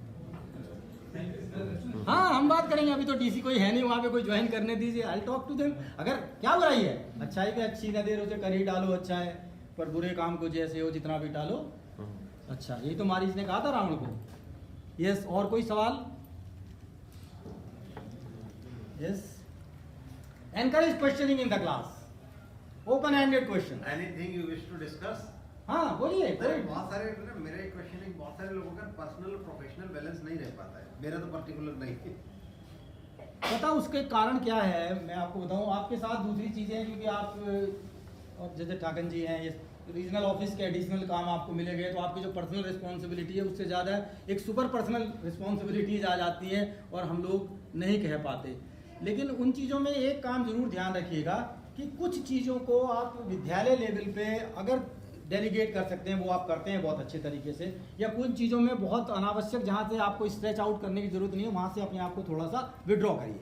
तो delegation is one of the important things. मैं आपको बताऊँ, जब आपको तो मैंने कई बार ये चीज़ें कही भी गई हैं, जब मैं KBS हेडक्वार्टर में था तो कमिश्नर साहब मुझे बहुत बेचारे वही यहाँ से उठा के ले गए थे, मैं जाना नहीं चाह रहा था वहाँ से। तो वो एक बड़ी बात कहते थे कि भाई तुम ये इतना सब कैसे कर लोगे, बहुत सारा काम मतलब देते ही जा रहे थे, जो मेरा ओरिजिनल सीट का काम था उसके अलावा कई चीज़ें, तो बोले कर लेते हैं। तो बोले तुम कैसे सब ये कर लेते हो? तो मैंने कहा मेरे को तो एक सिद्धांत में जो मैनेजमेंट कर रहा था तो मुझे एक बड़ी अच्छी बात कर रहे थे जब हम MBA क्लास अटेंड करते थे कि you can not reach everywhere. तो आप क्या करें, आप अपने डुप्लीकेट बनाइए, क्रिएट दी बाईपीसिंग। तो मैंने अपने 8-10 लोग जैसे आपको बना रखा था आपके पूरे क्लस्टर में, एक उधर पांडे जी को बना रखा था, एक इधर ये थे, 3-4 लोग थे मेरे। तो उधर में नंबर 3 वाले प्रिंसिपल साहब थे, वो जयपुर के पूरे, आप तो पूरी टीम देख ही नहीं, हम तो इन सभी को कराते थे। जब क्या हो गया था corona, we were the first one, सारे बच्चों को हमने जोड़ दिया था 97% विद इन ए मंथ। लोग सोच रहे कोरोना चला जाएगा, हमने कहा 2 साल तक नहीं जाएगा, इसलिए तैयारी करो। 8 अप्रैल को क्लास शुरू कर दिए थे और सारे क्लास वाईफाई, इसके घरों में वाईफाई लोगों के दिए थे, हमने काम पैसे देंगे, और हमने क्लास के बाहर में जेरोक्स कॉपी रखवा देते थे कि वहाँ से लेकर के चले जाओ। तो ये प्रोएक्टिवनेस है। तो वहाँ पर क्या करना है, आप अपने डुप्लीकेट बनाओ। तो 2-3 लोगों को आप क्लास के अंदर भी ये काम हम लोग कर सकते हैं। कुछ अच्छे बच्चे हैं जिनको हम हायर ऑर्डर के काम दे सकते हैं, कुछ सर्च करने के लिए आपकी मदद कर सकते हैं वो लर्निंग में, बट उनको ये नहीं देना कि आप टीचर बन गए वर्चुअली, वो आप ही को रिपोर्ट करेंगे, बच्चों पे नहीं कुछ भी करेंगे। तो इस तरह के बच्चों को आप इन्वॉल्व कर सकते हैं जो आपकी कुछ मदद कर सकते हैं। दूसरी बात है, एक जो सबसे मूल मंत्र है जो मैंने अपने जीवन काल में, कि फॉलो द शेड्यूल। जैसे मैंने एक कॉपी दी बच्चे को करेक्शन करके प्रैक्टिकल की कि भाई ये है, मुझे चाहिए 31 जनवरी तक, ये मेरा टारगेट है। 31 जनवरी के बाद 1 फरवरी को मैं नहीं करूँगा तो नहीं करूँगा।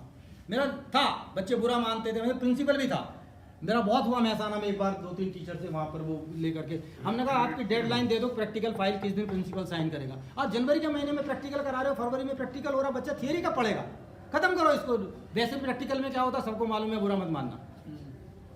क्यों इतना उसको प्रोजेक्ट बना रहे हो, कॉपी लेकर के आ रहा, बच्चे में देखता था वो जा रहे हैं कॉपी मार रहे हैं, प्रिंटिंग लगा रहे हैं, बाप उसके पीछे घूम रहा है। बंद करो ना यार, ये सिंपल सी बना के नवंबर को खत्म कर दो, प्री बोर्ड शुरू होने से पहले प्रैक्टिकल खत्म, उसकी साइन। मैं 30 नवंबर के बाद प्रिंसिपल विल नॉट साइन, होता ना counter sign by the principal. और मैंने देखा कि 1 साल मुझे सख्ती होनी पड़ी, अगले 2 साल में 3 साल वहाँ रहा, मैंने देखा कि 15 नवंबर तक सारी कॉपियाँ मेरे पास आ जाती। मैंने कहा मैं नहीं करूँगा, और जिसकी मैं कॉपी नहीं करूँगा मैं उसको प्रैक्टिकल में कॉपी के 5 नंबर नहीं देने दूँगा, उसका 25 में से प्रैक्टिकल होगा।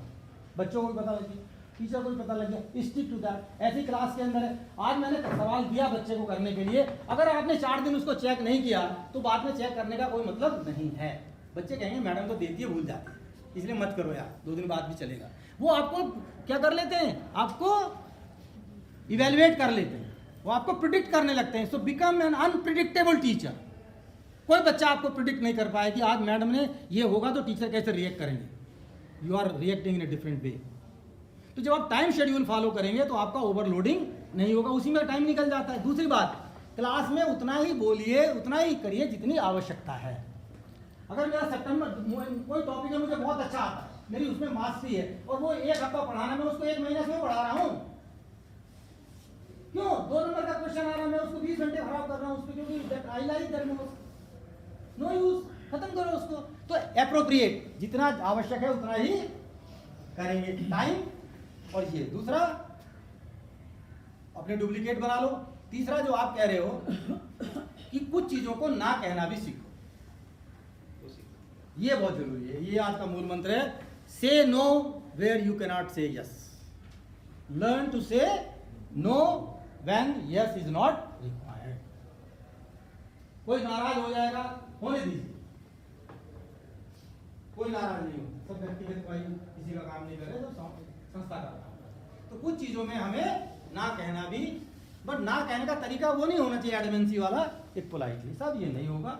दूसरी बात है कि परिवार को क्वालिटी टाइम देना परिवार का हक है। ऐसा नहीं है हमारा ठीक है हम 4 बजे तक हम 1 घंटा और निकाल लिया, बट उससे ज़्यादा नहीं। और कैरी ओवर मत करिए चीज़ों को। दूसरी बात, घर में मत लेकर के जाइए चीज़ों को। कई लोगों को मैंने देखा वो घर में जाते स्कूल से ज़्यादा बिजी हो जाते हैं। माइंड की एक सबसे बड़ी फितरत क्या है, हम साइकोलॉजी नहीं पढ़ा रहे यहाँ पे, बट हमने पढ़ी है कि दिमाग को ये नहीं पता चलता आप कहाँ हो क्या हो, वो सिर्फ आपको उलझाना उसका काम है। और आप एक बार उसकी तरफ घुस गए, फिर आपको उसमें मजा आने लगा, फिर आप ये भी भूल जाते हो करना कितना था। पता चला कि यार एक क्या नाम वीडियो सेलेक्ट करना था, हमने 15 सेलेक्ट कर दिए, मारे जा रहे हैं टिक टिक टिक टिक, क्यों? वो भेजे जा रहे हैं और फिर 15 में कंफ्यूजन हो रही है, असली वाला कौन सा था वो नहीं मिल रहा, फिर उसको ढूंढ रहे हैं। तो पता चला कि असली वाला तो डिलीट हो गया और वो जो दूसरे 19 थे वो सिर पे बैठे हुए। कई बार होता कि नहीं होता, एक चीज आपको अच्छी लग गई, अब आप उसको वहीं संतुष्ट हो जाइए, और अच्छा करना, और अच्छा करने के चक्कर में हम लोग क्या करते हैं, वो जो इतना अच्छा हो गया था उसको भी मिटा देते हैं। तो परफेक्शन होना चाहिए, but perfection should lead to transformation. ठीक है, एफर्ट्स मतलब मेहनत जो है वो अल्टीमेटली किसकी तरफ जानी चाहिए, परफेक्शन की तरफ जानी चाहिए। और परफेक्शन किस तरफ आना चाहिए, ट्रांसफॉर्मेशन की तरफ जाना चाहिए। तो इसी कोट से हम करेंगे, कॉल्ब का जो एक्सपीरियंशियल लर्निंग थियरी है, उन्होंने जो डेफिनेशन दी थी 1946 में, सॉरी 86 में, वो यही थी कि learning is the transformation of experience. Learning is the transformation of the experience. यही कॉल्ब की डेफिनेशन है जो एक्सपीरियंशियल लर्निंग में शायद किसी ने आपको बताया। तो अपने अनुभवों का ठीक से ट्रांसफॉर्मेशन करना, बच्चों के अनुभवों के साथ उसको समाहित करना, ही शिक्षा है। मेरी समझ में तो इतना ही है। ठीक है, कोई भी थ्योरी ले आओ, कोई भी इज्म ले आओ, उससे कोई फर्क नहीं पड़ता है। Then start in time, end in time. Start in time, class में कई लोगों को मैंने क्या देखा, दूसरे का पीरियड भी खा जाते हैं। अरे निकलो ना क्लास से यार। वैसे बच्चे कहते जाओ जाओ, बोर हो गए बहुत, सुनाए जा रहे कहानी, वो बाहर वो दूसरा खड़ा बेचारा गाली दे रहा है, उसका भी शराब ले रहे, बच्चों का भी ले रहे, और अपने को ताप दे रहे। तो ऐसे अति उत्साह से बच्चे, और कुछ लोग इतने पक्के हैं कि वो 1 मिनट नहीं होता तुरंत पहुंच जाते हैं। दोनों बीमारियां हैं, दोनों ही अति उत्साह। ठीक है ना, तो ये भी नहीं, मॉडरेट बनिए, एक्सट्रीम पे मत जाके खड़े हो जाओ, एक्सट्रीम पे मत जाके खड़े हो जाओ। क्लियर हो गई बात? तो मुझे लगता है बहुत समय ले लिया मैंने विवेक जी, बहुत बहुत धन्यवाद। मुझे बहुत अच्छा लगा आप लोगों के साथ में आकर के। मस्त रहिए और अपने आप को आगे भी बढ़ाइए, स्कूलों में प्रिंसिपल्स के एग्जाम दीजिए। अच्छे लोग जब आगे आएंगे तो और चीज़ें भी अच्छी होती चली जाएंगी। ठीक है, आप अहमदाबाद में आए, आपका बहुत बहुत आनंद दिखाया। सर आपको घुमा लाए स्टेचू, इधर हनुमान मंदिर जाके आए कि नहीं? इधर बगल में एक बहुत अच्छा हनुमान मंदिर है, जब जाने से पहले एक बार वहाँ जाके आए। वॉक में यहाँ तो मतलब मुश्किल से 1.5 किलोमीटर दूर है। यस, बहुत अच्छा मंदिर है, आज ही जाएंगे सर, जाके आओ। ग्रुप लीडर है मेरी सर्विस मैडम, शाम को और मतलब आनंद आएगा। अद्भुत मंदिर है, मैं तो 10 साल उस मंदिर के आसपास में रहा हूँ। अद्भुत है और इतना शांत है, कोई वहाँ पे चढ़ाने का नहीं, कुछ नहीं, मस्त है। बहुत पर्सनल सी बात है। मतलब मेरा जब एसी का इंटरव्यू आया तो मैं सर के पास गया और मैंने सर से सलाह ली कि सर क्या करूं, और सर ने पूछा मेरे से क्या कर सकते हो। मैंने कहा सर स्पष्ट ये है, ऊपर से नीचे मैनेज भी कर सकता हूं, है ना, कहलवा भी सकता हूं इंटरव्यू के लिए। और बट मेरा कन्फ्यूजन ये है कि मेरी बेटी 10th में है और अभी 12th करना है उसको। क्या मैं पर्सनल ग्रोथ पे ध्यान दूं या बच्चे की ग्रोथ पे ध्यान दूं? बच्चों के ग्रोथ नहीं, मतलब क्या मैं एसी बन के अच्छा कर पाऊंगा बच्चों के साथ, या बहुत ज़्यादा वर्कलोड रहेगा, कैसा रहेगा क्या नहीं रहेगा, क्या मैनेज करना चाहिए या नहीं करना चाहिए। सर से मैंने काफ़ी देर तक डिस्कशन किया। सर बहुत अच्छे होस्ट भी है ना, बहुत सारी चीज़ें भी खाने को मिली उस दिन मुझे। तो उसके बाद सर ने कहा यार तुम्हें बहुत तरह के कन्फ्यूजन है, बहुत ज़्यादा कन्फ्यूजन है, कुछ मत करो, सीधे कैंप बालाजी जाओ और बालाजी को बोल दो जो मेरे लिए अच्छा हो वो करना। अद्भुत है, मतलब आप जाइएगा जाने से पहले एक बार। और मैंने वही किया और उसके अलावा कुछ नहीं किया। और कितना बढ़िया है, मैंने वही किया, कुछ नहीं किया। और मतलब बाद में लोग कहते भी रहे कि यार एक बार बताते तो सही, एक बार कहते तो सही, ये कर देते वो कर देते, तो हमेशा होता है, वो सबके है ना। बट ये है कि वो मुझे अच्छा भी लगा और बहुत अच्छा लगा इस सेंस में। तो कैंप बालाजी से मुझे वो घटना भी याद आ गई कि सर ये मैं मंदिर जाके आइए, आज नया साल है। एक बार ऐसे ही मेरे पिताजी ने भी मुझे बहुत शानदार बात कही थी सर ने मेरे को डांटा, मैंने क्या काम किया, सर ने कहा यार फॉर्म भरो। सर हमेशा कहते हैं कि अच्छे लोग आगे नहीं आएंगे तो फिर बुरों का अवार्ड मिलेगा, फिर तुम कहोगे कि तो ये भी होता है, ये भी होता है। तो सर ने फॉर्म भरवाया तो मैंने थोड़ा सा चला, क्योंकि मुझे उस टाइम पे पहली बार ऑनलाइन फॉर्म भर रहे थे, पता नहीं थे। मैंने पार्ट, उसमें कई पार्ट होते हैं, ABCD कई पार्ट है नेशनल अवार्ड में, तो मैंने A पार्ट भर के छोड़ दिया कि सर की बात भी रह जाएगी और आगे का काम भी खत्म हो जाएगा। सर ने मेरे को तो नहीं कहा, फिर मीना जी को कहा, मीना जी DC थे, AC थे, उन्होंने डांटा मेरे को, क्या समझ रहा है भाई जी, चालाकी कर रहे हो, पता नहीं चलेगा। A पार्ट भर दिया, डिस्ट्रिक्ट रिव्यूइंग अथॉरिटी तो हम ही हैं, हम तो देख रहे हैं ना आप क्या भर रहे हो पूरे के पूरे में, आप समझ रहे हो सीधा हेडक्वार्टर से। मैंने सर मुझे लगा हेडक्वार्टर में जा रहा होगे, नेशनल पोर्टल पे जा रहा, बोले नहीं ऐसे एक्सेस हमारे पास है, इसको कंप्लीट भर के दो। कंप्लीट भर दिया। जब नेशनल के लिए KVS की तरफ से रिकमेंडेशन हो गया तो सर ने मुझे कहा, पहले कह दिया था कि आपके बहुत अच्छे मार्क्स हैं, आप बहुत टॉप पे हो, कॉन्फिडेंस से जाइए, आपका नाम KVS की तरफ से नंबर 1 पे है और देखिएगा आप जाइए। मतलब हमें पूरी उम्मीद है कि अगर वो सही लोगों को सिलेक्शन करेंगे तो आपको देंगे। तो फिर मेरे कई दोस्त साथियों ने कहा, जोधपुर में बैठे 2 केंद्रीय मंत्री हैं, इससे कहलवाओ उससे कहलवाओ, ये बात करो शायद हो जाए। तो मैं दुविधा में हो गया, क्या करूँ यार, कहलवा लेना चाहिए, लाइफ टाइम अपॉर्चुनिटी है, नेशनल अवार्ड, प्रेसिडेंट अवार्ड मिला हुआ है, सब चीज़ हो जाएगा, ये हो जाएगा। मैंने मेरे पिताजी को फ़ोन किया, पिताजी ये 2 तरह की दुविधा हो रही है कि भाई क्या करें, कहलवा या नहीं कहलवा। हमारे पिताजी थोड़ी देर सोचते रहे, काफ़ी बुजुर्ग है तो थोड़ा सोच के बोलते हैं, अभी पहले तो बहुत फास्ट बोलते थे सर की तरह ही। बोले अवार्ड का क्या करेगा, सही बात, अवार्ड तेरे को मिल गया, अवार्ड तेरे को मिल गया, तेरे को एक सर्टिफिकेट मिला, उसको क्या करेगा, क्या कहाँ कैसे क्या लेके घूमोगे? मैंने कहा साहब मैं उसको बस ये ड्राइंग रूम की दीवार पे लगा देंगे, लोग पूछेंगे। तो बोला अगर तूने मैनेज करके लिया तो तू उस अवार्ड की तरफ देख पाएगा। यस, सबसे बड़ी बात है। क्या वो अवार्ड मोटिवेशन के लिए होता है? क्या तूने मैनेज करके अवार्ड लिया तो क्या वो अवार्ड तेरे को मोटिवेट कर पाएगा? उत्तर मिल गया और फिर नहीं किया मैंने।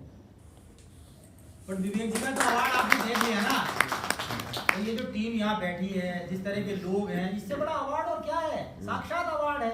आप मुस्कुरा रहे हैं, आप एक आदमी को देख करके प्रसन्न हो रहे हैं, आप उसका सम्मान कर रहे हैं, और क्या चाहिए? और क्या चाहिए जीवन में? कितने लोगों को ये सब चीजें मिलती है बताइए? इसलिए, और मैं तो अभी अपने व्यक्तिगत अनुभव से बता दूं कि मटेरियल वर्ल्ड में ब्लिस नहीं है, कुछ भी कर लो आप, पर जब आप अकेले बैठते हो अपने आप से बात करते हो, आपको हम बताएं ये गीता का ज्ञान नहीं है।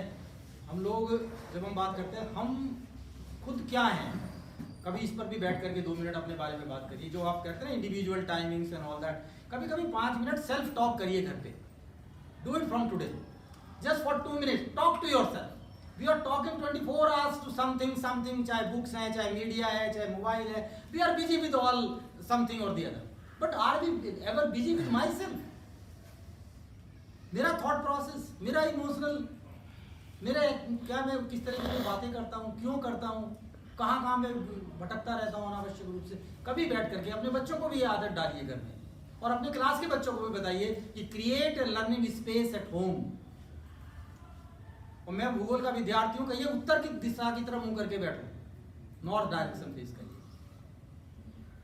क्योंकि नॉर्थ साउथ वो पोल का बैलेंस होता है आपके मूवमेंट का, तो आपका माइंड जो है वो उस समय वाइब्रेट कम करता है, क्योंकि हम लाइन में होते हैं उसके पोल्स की। इसलिए नॉर्थ साउथ सोने की बात की गई है, और हमारे यहाँ डेड बॉडीज को भी कहते हैं कि वो नॉर्थ साउथ को सुलाया, इसीलिए ताकि वो शांत हो जाए।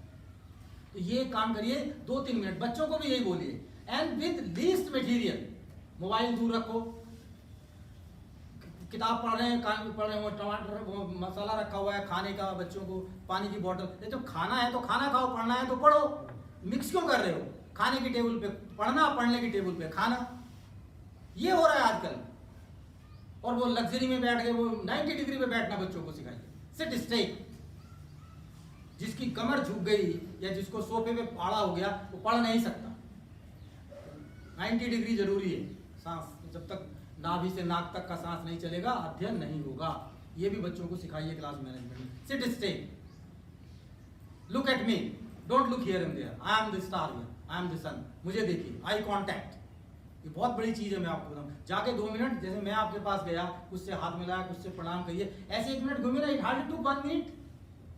तो आपका क्या हो जाता है, आई कांटेक्ट होने से आपका उसके साथ क्या हो जाता है, एक रिदम बन जाए, कनेक्शन हो जाए। तो फिजिकल बॉन्डिंग जब आपकी हो जाती है तो आपके जो माइंड को आप लाएंगे तो वो इकट्ठा करेगा। मंदिरों में घंटे क्यों लगाए गए हैं, इवन चर्च में भी लगे हैं, इवन अजान होती है मस्जिद में भी नमाज करने से पहले, वही कोई उसके भगवान नहीं है। जैसे आप घंटी बजाते हैं आपका जो वॉन्डरिंग माइंड है वो मंदिर में आ जाता है, वो आप मन वहां पहुंचा, तब आप ईश्वर की जो भी डेटी है उसके प्रति आप समर्पण कर पाते हो। और जब आप मन के साथ सीधे खड़े होते हो तभी आप शांत होते हो, और जब आप शांत होंगे तभी बाकी सब कुछ होगा। ये घर में सबको सिखाइए, इवन पत्नी को भी सिखाइए, बोले मुझसे हमेशा बात मत करो, थोड़ा उधर भी बैठ जाओ। वे को आप सुबह सुबह नाराज हो जाएगी मैडम, वो हमारे कहते हैं बोले पत्नी की परिभाषा क्या है, लेडीज विल नॉट एक्सक्यूज, ये आउट ऑफ कोर्स है। हाँ रिकॉर्डिंग मत करो।